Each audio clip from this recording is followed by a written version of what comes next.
Hey everyone, welcome back to Surviving with Unglossed. This is episode 2 and we are so excited to have you here today. My name is Adam and today I'm going to be joined by Tara. Tara, how are you doing today? Hi, I'm really excited. I love The Apprentice, so I am buzzing to be here. Amazing, love to hear that.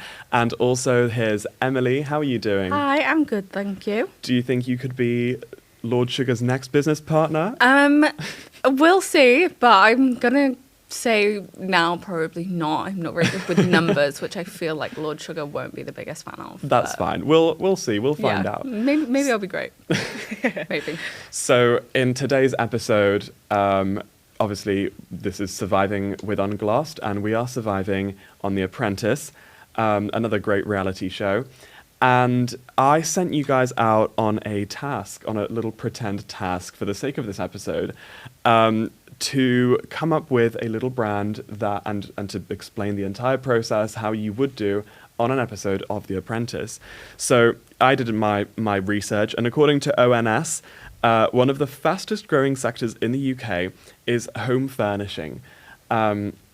Apparently that's because people are working from home a little bit more, so they want to, upgrade that home office or whatever. I don't know. I'm not a business expert, but that's what ONS said. And so there's more of a demand for homeware and soft furnishings like desks, lighting, storage, stuff like that. So I sent you guys out to start a fake little homeware and furnishing company with some key products and to prepare a pitch to some industry experts. So Tara, how have you found this preparation? I love it because I love like interior design and all of that. I love making sure my room is my safe place. Whenever I move to uni each year, I make sure to get all my decor, make sure it's cute. So I've gone for a neutral, soft, havenly vibe. Okay. It's going to be like a sanctuary because my room's my sanctuary. Yeah. So that's the vibe I'm going for. Amazing. Yeah. I can't wait to find out what products you've picked.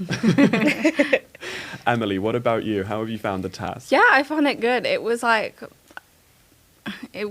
took a more creative and practical approach to it. I was, thinking practically what would I want? What would I work if I was working from home? But it was fun. Amazing. So before we move on to the first step of this task, which is the name and the branding, where you will obviously explain everything that you've decided to do for this, I've got to give the iconic line, because at the end of this episode, at least one of you will be fired. Okay? But anyway, without further ado, let's go on to the name and branding. So this is obviously really important on The Apprentice and in business in general. So, Tara, could you explain what name and branding you've chosen for your furnishing company? Yeah, so my company is called Havenly. Like I said, I want it to be very sanctuary vibes, very comforting. So I've gone for neutrals, very minimalist, very earthy tones, because I think if you're working from home, this is for people that are maybe working at home a bit more. You're going to want it to be comforting and it's like a nice, safe place. So that's kind of what I've gone for. Yeah. And Emily, what about you? So my name is not very good, but I've got it Furnish Fit. Uh-huh. And the actual furniture will be very basic in looks, probably just like a dark oak. But my whole brand thing is you can get all items in a slightly smaller size to fit in small rooms, because as a small room girl, I know the struggle of trying to get furniture to fit in your room. Yeah. So yeah, that was my thing for the working from home sort of demographic, but not everyone has a big room to work with. So interesting. So you've both gone for quite different vibes with this. I think you've gone for very kind of aesthetic, and Emily, you've gone for more kind of practical and adaptable. What was your thinking behind this? Did you have any kind of reasoning, and why did you go for these decisions? Because ultimately, that does play a role in if you win the task or not. So could you explain a little bit more about why you've gone for these decisions and what your kind of target audience would be for this? I think for me, especially recently, kind of minimalism is back in. You always see on Instagram and TikTok and Pinterest, it's very neutral. When you're looking for home inspo, it's all very neutral, beige, minimalist. So I've kind of tried to play into that. I think my target audience would be kind of like people that want that aesthetic. I mean, my room's that aesthetic, so I just kind of went with that. But yeah, like you see people like Molly May, a very beige, very neutral house, and I think all people, the creams. yeah, creams. So I think that's what people are liking at the minute. Quite trendy. Yeah. Emily, what about you? I think my demographic is probably like a young, like starter sort of working from home, like just got a new job but has to work from home for a while.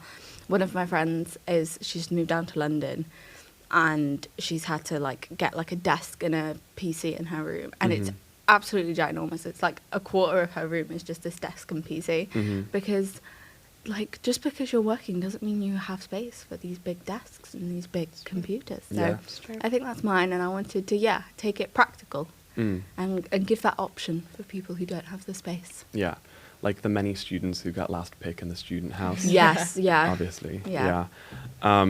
Well, there's a big part of this show, obviously, is the kind of group dynamic on the team. So if you're the kind of project manager, how do you think you deal with someone that, say, then comes along and says, well, actually, Tara, I think we need to have like a luxury kind of aesthetic. Like we need like a luxury, very fancy, very formal kind of vibe. How would you deal with kind of opposing voices, do you think?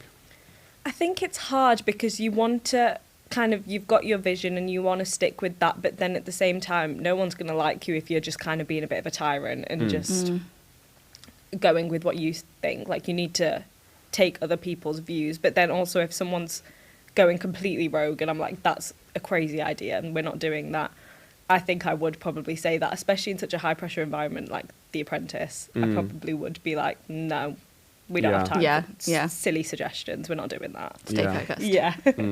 And Emily, have you had any times when you've had to deal with like opposing views and you've had to kind of manage that? I have, yes, without going into too much detail. Lots of uni projects, and it's hard because you want to, keep the morale going, keep everyone happy, but sometimes you've just got to be like, no, let's stay on task.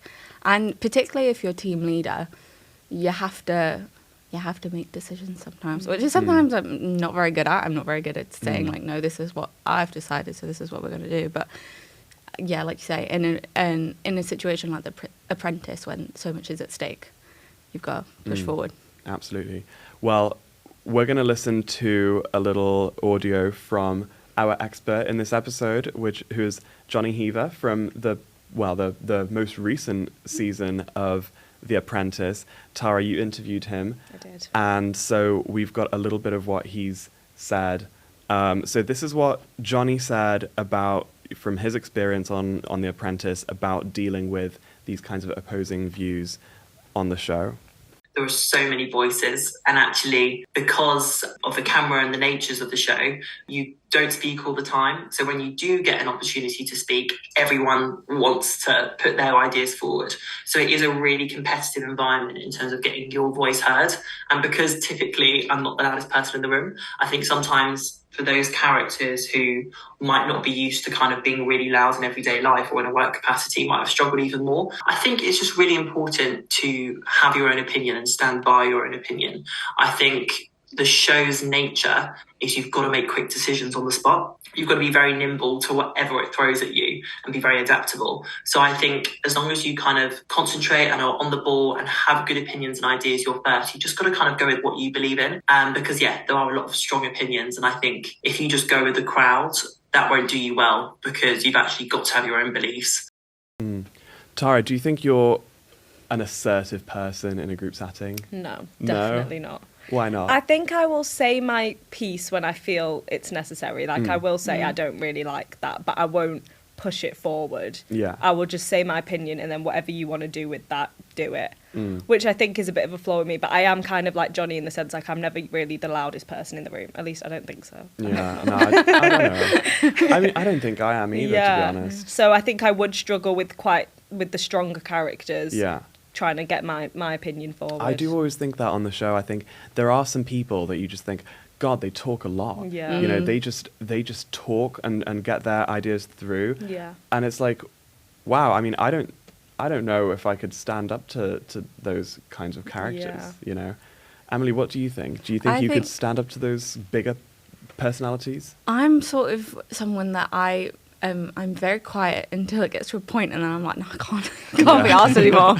And I'll sort of snap, and then I'll try and stand up. But I think what you said about, like, there's so many voices, and, like, trying to get yourself in there. When you do say something, you've got to make it count. And I think that is sometimes almost a benefit of not always being the loudest in the room, is you've got time to think about it, think about what you're saying, and then when you feel the time is right, chiming in with something that you've always, like, thought through, you know exactly what you're saying, you're making sure every word that you say counts. Yeah. And- Sorry. Go on. Well, no, just, like, making your point, like, stick. Yeah, because I do feel like on The Apprentice there are always those people that are just talking and talking and talking, but they're not really saying anything. They're just spurting their thoughts. And I think, there is a lot of power in kind of observing and then speaking when you feel it's necessary. And, like, I feel like that people take that on board a lot more than just hearing you yap all the time. Yeah. I also do wonder how accurate The Apprentice really is in what we're shown. Because, Yeah. you know, obviously the candidates talk amongst themselves a lot. And we don't know how much is recorded that isn't shown in the final edit. Yeah. You know, so there could be some things that someone else said that we never get to see. And it's like, well, maybe their personalities look completely different Yeah. in It's real true. life. You Yeah, know? someone could be made to look like a yapper when really it's just they just Absolutely. cut to every time they're speaking. Yeah. I mean, that's kind of like when I was writing about how real reality TV is, you know, Yeah. you can have things recorded that are pretty good, you know, but it's not drama, so it's not going Yeah. to sell. It's true. But let's move on to step 2, which is your product line. So what products did you decide for your brand, Tara? So I went with a nice little desk lamp. I think I'm the type of person that never has the big light on. Hate it. Never. Switch it off. No. I'm Turn it off, such a guys. big light person. What? I've got a lamp. Your face. I have a lamp for, like, just about when I'm about to go to bed, so I don't have to get out of bed and Yeah. turn the big light off. But Oh no. Oh, God. Whenever the big light is on in my room, I will get angry. So I've got a little desk lamp. It's got ambient lighting. It's got you can turn the brightness up. Do you know one of those ones where it's like you can make Yeah. it, you can make it bright, you can Yeah. make it, depends on the mood. And then I've also got a little bench it's got some nice, like, pillows and stuff on it, but it's got storage in it. Because I thought Okay. it'll look nice. It's like, do you know when you've got, like, an empty space in your hallway and you kind of just need something to fill it up? A nice little Yeah. bench, like a little ottoman kind of vibe. Yeah. Got one of them because I just think it's nice to have, but it's also practical because you can put stuff in there Yeah. that you Yeah. kind of want to Yeah. hide, Yeah. like the messy bits. Mm. So that's what I've got. What was your kind of target with these products? Like, who are you kind of aiming that towards? Because you mentioned before that it was people who work from home, but I think if I'm working from home, I need bright light, you know. I don't know if an ambient light is going to be, that's going to make me want to sleep, It's you know. true. It sounds really nice, but It's true. do you think, is that the right product for a person that works from home? Do you know what? You're a great Lord Sugar because I didn't think of that. Actually, I need to bring this out later. I should be making notes of everything and bring this out later. I'm going to change my target audience. I've decided. That's fine. Yeah, so my now target audience is younger people young professionals, let's say 25 around, just bought their first home. They want to make it cozy, kind of fun. Yeah. That's my vibe. Fair enough. Yeah. Emily, what products did you go for? okay, so I have this was actually the inspiration for my brand, Mm-hmm. a standing desk. Because I think standing desks are really cool, but they're always huge. They're like, I've never seen one Okay. that's not like the size of a kitchen table. Like, they're always huge. So I don't know how the mechanics of that would work, but a small, mini standing desk. And then a TV unit with a built-in speaker, just Okay. because, like, we all have a TV, no matter Yeah. who you are. But having just like a built-in speaker so you can attach your phone to it, Bluetooth, you know, that sort of thing. And then my third item is a recliner desk chair. So, like, a very Ooh. standard desk chair, but properly reclines. Yeah. Because my dad is always bending the back on his and almost breaking it. So if he had an actual proper recliner, Yeah. I think we'd save a lot of money on desk chairs. Yeah, if you want a little nap between Yeah. Fair enough. crunching Yeah, some when notes. you've been sat for so long, like sitting upright, sometimes Yeah. just, leaning back. Yeah. I was wondering about the standing desks, because I've never actually seen them in any like shops and things. I know we see the standing desks in the Wave. Yeah. I've seen like one person use them, but when they did use them, they were actually kneeling on their chair, Oh, Okay. on their knees with the Alright. desk raised. like an and I Ariana thought, Grande moment. yeah, and I thought that's surely that's not how you use a Feel standing that defeats desk. the Yeah. object, but Yeah, it's all right. but also why? I haven't looked into standing desks, and you have. Why are they massive? I don't know. I Is mean, is it not just like a tall desk? no, they're like, in Like a terms high of like desk? width, they're absolutely They are, huge. yeah.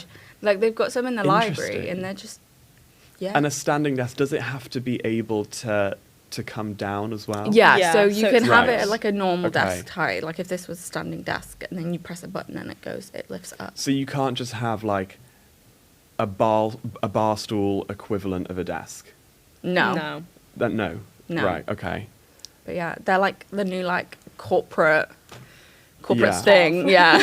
I'm learning so much. Yeah. I feel like some time ago it was those things where for your laptop where it raises it up Oh, yeah. on that Oh, thing. yeah. So so you're looking forward. Yeah. and That it's- was and a it's better very for your big neck. like COVID thing. Yeah. Yeah. So are standing desks the new thing? now? Yeah. I believe so, yeah. Yeah. Okay. You know, well, stretch those legs while I you're can't working. say I would ever use a standing desk. No. I think I'd faint. yeah. Like if I'm standing Stood up up too so- long. yeah. Like I would have to limit my time. Yeah, standing up. yeah. I don't like standing Change up. it up and Yeah. down. I think what I would need, not a standing desk, but like some kind of a harness that I can put my laptop on that holds it so I can walk with it. That would be Ooh, great yeah. because when I pace around, that's when the creative juices get flowing, and I'll be doing laps in my room thinking about stuff, just thinking and thinking for like half an hour straight pacing. enough. So I need to utilize that for work, I think. 100%. Yeah, I need someone to Sounds let good. me know when that comes out. So with like deciding on products and things, obviously you've had some time to think about it, a lot more time than the contestants on The Apprentice would have done. But how do you guys work under pressure, like in high pressure environments? How do you deal with that? I am a last minute person. Like I was working on my disc the night before it was due. Really? Yeah, because that's just I will work on things Mm. in plenty of time, but I like get the bulk done in pressure. I think my key with pressure is just like try and stay calm, make a to-do list, know everything you've got to do, so stay on top of things, and just know that if you, as long as you're checking everything off and everything's going well, then it's all going to be okay. Yeah. So Yeah, see, I'm the opposite. I need everything to be done at least a week before it needs to be due. I panic when I'm under pressure and there's a deadline. So I think I would struggle on The Apprentice because it's like fight or flight, and I always fly. Do you know what I mean? I Yeah. never fight. I will just panic and I will Flop. just, I'll flop. So, yeah, I think I would struggle because I am the type of person that needs to have everything. I like my to-do lists as well, but my to-do Oh, lists yeah. are always a week in advance, Yeah. so that it's done. Yeah. Yeah. Completely agree. What about the early mornings? Oh. The cars will be outside in 30 minutes. You know, I should have called you guys at 5 a.m. and said, the cars will be outside in 30 minutes. I don't know if I could hack that, you know? No, I would be late. I Yeah. just would Yeah. be. I I was late today. I woke up at 7:30 this morning and I struggled. So imagine 4 a.m. I couldn't. Yeah. I would have to fall asleep at like 9. Yeah, Yeah. yeah. 'Cause I I'm need tucked in my bed 8 at 8. hours, Yeah. Mm. I would just pray that when they meet up with Karen, Tim, and Lord Sugar, when they meet in that place, that's far away from the house where they're Yeah. staying, so you can nap in the car. Yeah. Yeah. But honestly, I don't know how they do it, and I don't know how they film it either. Yeah. Because it's like pitch black, and then they walk in and it's bright morning sunshine, and it's like, hang on, are you telling me that's at 5 a.m.? I mean, I don't think it is, but But even the girls, like, how do they do their makeup? How do they do Yeah, that? that's what I my don't big understand. thing. You have Yeah. 20 minutes to get ready. How are you doing that? yeah, 20, couldn't. 30 minutes. Yeah. Do they just eat? Do they shower? Yeah. Do they? But I've seen a few. I was in my Apprentice. I was going through a little. What's it called? Doesn't matter. But I was. Apparently, they have 20 minutes to get ready, but when like they're getting mic'd up and stuff, that's an extra like 30 minutes. So they just carry on getting ready while they're Right. getting mic'd Yeah. up and all of that. Yeah. Fair enough. Yeah. God, I'd love like a behind the scenes. Yeah. Is there a Yeah. behind the scenes of The Apprentice? There should be. There Yeah. should be. Yeah. Well, talking about high pressure, this is what Jonny had to say about what it was like on the show. You are sleep deprived, there are cameras in your face. And honestly, you know, when it says, the voiceover says 4 a.m, it really is 4 a.m, you know, and you're woken up with cameras in your face. So actually, as well as you say high pressure environment, it really is because of that reason as well. It's non-stop. So I think just gotta really keep concentrating. I think people underestimate how difficult it is. You know, it's like 16-hour days and is very high pressured, and I think how you deal with that is just think before you speak, because everything is recorded and might come back to bite you, and just not be afraid to go with something, because I think at the end of the day Lord Sugar would rather you made a mistake than didn't do anything, and I think I definitely made mistakes and I'm not sure Lord Sugar loved me for that or not, but I think it's still better doing that than doing nothing. I don't know how I'd feel about knowing that everything is recorded. Yeah. Yeah. Do you think, Emily, that you could deal with that and like constantly knowing that what you're saying could be used later? I don't know. I think, like, going back to that idea of, like, pressure, like, how do you handle under pressure? I think a really important thing to remember, like Jonny said, is you are on camera all the time. And, like, the stuff you do, I feel like when you're under pressure and on camera is completely different to what you do under pressure, just, like, in an everyday environment. My dad was on Countdown, and Really? That's a fun fact.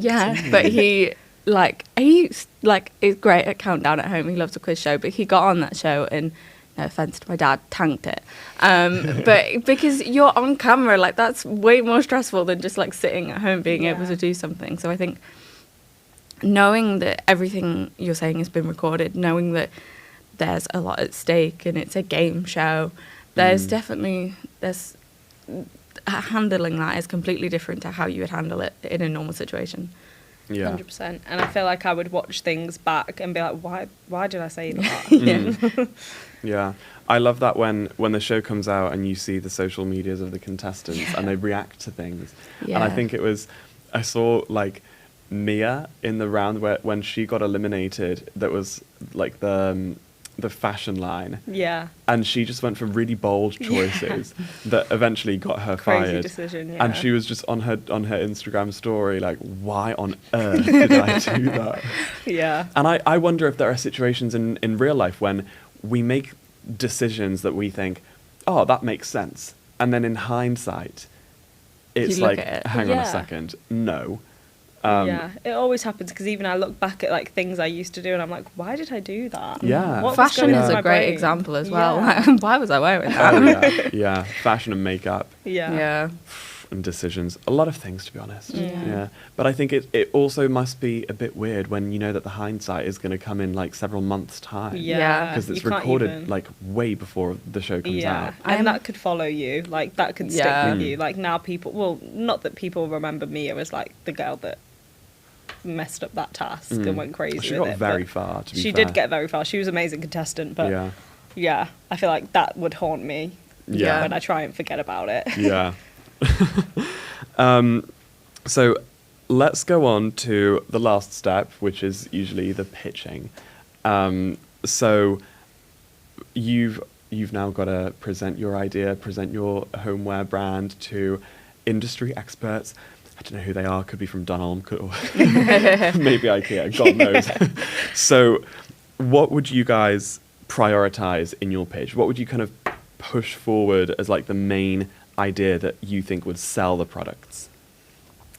I think in a pitch, obviously it's important to make sure you sell the products well and you're like telling them all the benefits and whatnot. But I also think it's so important to have a good personality, because people love that, especially in The Apprentice. Like, you see these characters that get very far, and obviously they're amazing contestants, but you can tell they're just very liked. They have like, and especially Lord Sugar, he likes the like geezers, if that made me cringe just saying that. Yeah. But he likes the like cheeky chappies and people that kind of have a bit of jokes about them. So I think that would be important as well, to kind of connect with the people you're pitching to.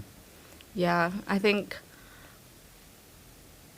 you've got to know your stuff when you go in with the pitch. You've got to know your idea back to back, and you've got to back yourself a little bit and know your ideas so they don't catch you out.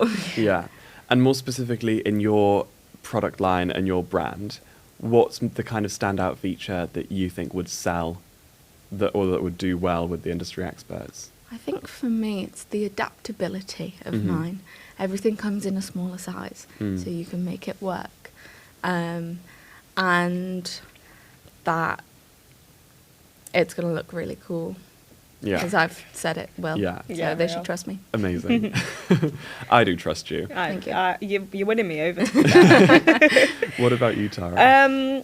I think mine would just be it's a safe option. It kind of appeals to the mass market, if Yeah. that makes sense. Like, a lot of people enjoy the neutral minimalist, and even if you don't, you can't really go wrong. It's not really an acquired taste. Like, who Yeah. doesn't like a neutral desk lamp? Do you know what I mean? Yeah.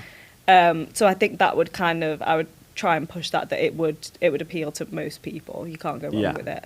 Yeah. And what do you think are the most kind of important elements of a good pitch? I mean, you mentioned the personality and how it's important to kind of let that shine through and to be a bit chatty with them. What other kinds of elements of a pitch do you think would matter?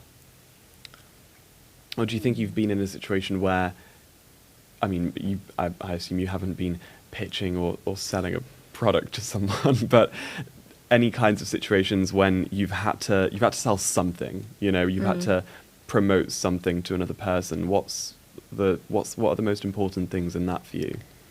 I think it would be really important to just say why it would benefit them if they kind of invested in me, because they're not gonna invest if they don't see any benefit for them. So I think you would really have to push, like, this would do you good as well, don't you worry?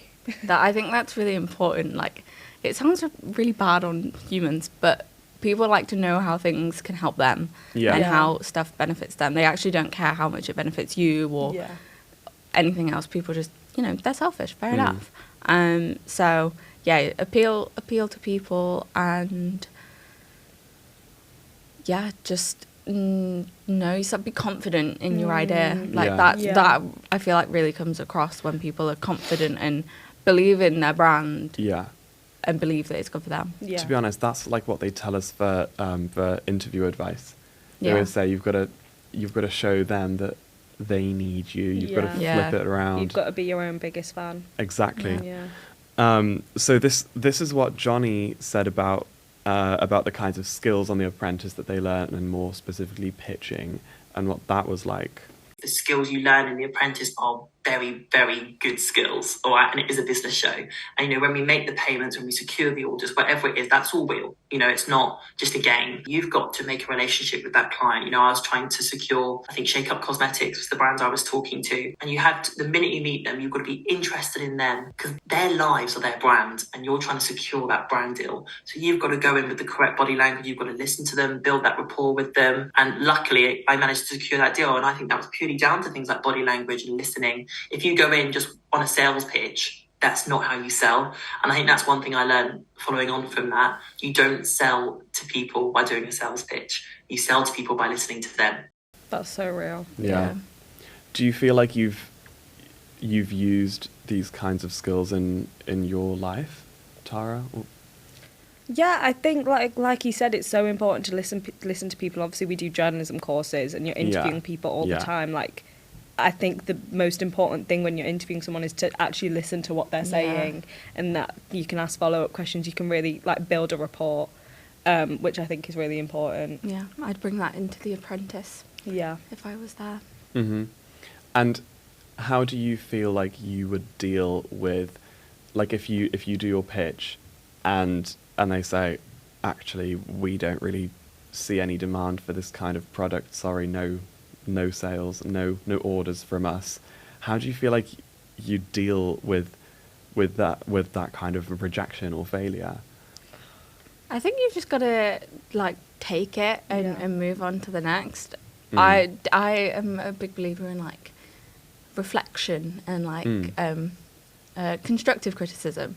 So they may not give you constructive criticism, but you can make some for yourself and go, okay, that failed, but what did I do wrong? What can I do Yeah. differently? 100%. And then go on to the next, because it's not over until you decide it's over. Yeah. So true. Is that something you practice in your life? In Yeah, day-to-day I life? love a bit of constructive criticism. I'm Yeah. literally like, when like I get feedback, I'm like, yeah, I give it. Please. I love it. It is really important, to be fair. I think I've just been like tailored that way. Yeah. And I think it's like really important for like helping you improve. Like sometimes it is hard, like taking criticism, but you've just got to remember, like, very rarely do people actually say it because they hate you. Yeah. Sometimes, Sometimes you know, they not 100% of the time, but like 99% of the time, people don't actually hate you. They're just Yeah. they're trying to help. Yeah, and I think, especially in the Apprentice, you don't have time to be like, oh, I messed it up, like, and wallow in it. You just need to keep going, just carry on, go to the next person, and just Yeah. get on with it. Yeah, absolutely. Tara, how do you deal with failure? Not that you ever fail. of No, course, but I wouldn't know. you would, okay. Anyway. I'm joking. Yeah, same as Emily. I think you have to take on the criticism and think, yeah, I see where I went wrong there, and just, I guess I'll take that into next time and try and do that. Yeah, this is what Jonny said about kind of resilience and his advice for people that going in on The Apprentice and into business in general. You've got to be resilient, because The Apprentice is no exception. But actually the business world as well, because when you're setting up a business, I hate to say it to anyone, but it will be nothing but setbacks. It really will. And you just got to keep getting back up, dusting yourself off. But as well as that, just go for things. Like, there's a very low likelihood I'd have got onto The Apprentice, because I think about 60 to 80,000 people apply. But you've just got to do it anyway, just in case. And I think that's a really good thing to take into the business world as well. Because you're like, oh, what if it fails? What if I lose money? What if this happens? But what if it doesn't happen and you succeed?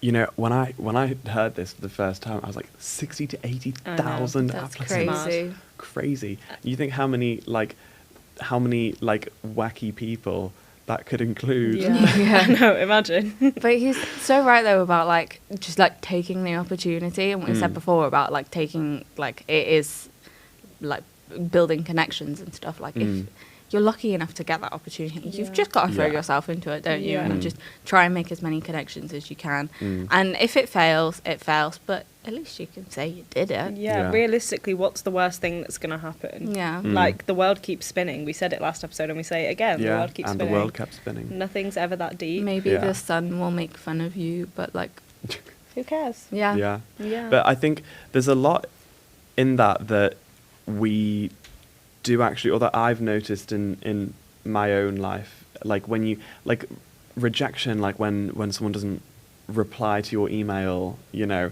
we get that all the time, you know, all the bloody time. Tell me about it. When someone's like, oh, sorry, no, I'm busy. And I know I said that I would do an interview with you, but I'm busy now. And it's just, oh, great.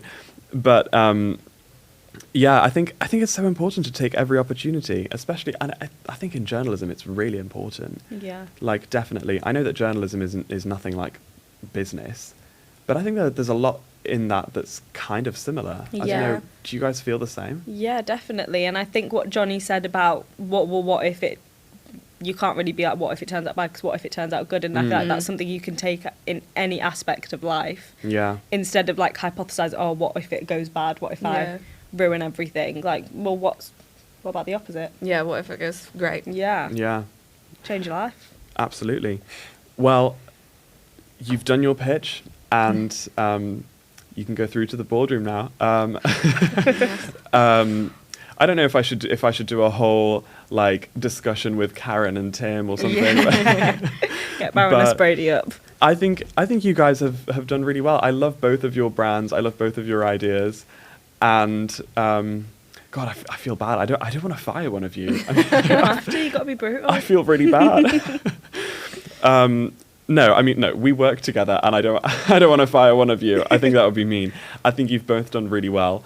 But there have been really interesting things that you've both said, and what we've heard from Jonny as well about business and branding and like staying resilient and stuff like that.